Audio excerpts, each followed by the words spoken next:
Now, this is the movement we are going to be expecting for the day on our GBPUSD. Now, we will be anticipating for a bullish move on our GBPUSD. We will be expecting GBPUSD to give us this bullish move. Why we are going to be expecting the bullish move is what we are going to be looking at right now. But before that, make sure you subscribe to the channel if you have not done that yet. Click on the notification bell icon so once we drop an update, you get the notification immediately. And also follow the Telegram channel to stay updated. You'll find the link to the Telegram channel in the comment section. Now let's go down to our daily time frame and we need to understand the trend on our GBP. Now, first thing first, we need to understand what GBPUSD is doing. And as you can see, if you have to zoom it out, you can clearly see that GBPUSD is in an uptrend move. You can see that there is a series of higher high and higher low going on our GBPUSD. Market is clearly to the upside, right?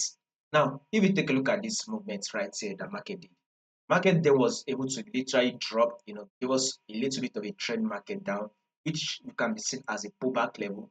Now we'll be expecting market to continue to push up. But because market is not going to push up straight, what market is doing is this. Market did this movement right here. Give us this push, a pullback. Now the next movement GBPUSD will be doing will be another push. So that is to tell you that we'll be anticipating for a bullish move next on our GBPUSD. Now, if you take a look at this right here, this is our first higher high, right? After it has been trending down for some time. This was like a previous trend movement which was trending down right previously. Now this is our first higher high. Then here comes the higher low, right? Now this is also our higher high, and now here comes the higher low. Now we will be expecting market to push up to form a new higher high. This is one of the reasons why we are having a multiple rejection at this bottom right here. So once the London session opens, look for your buy setup that will give us a bullish move. So above all, GBP should be giving us a bullish move for the day.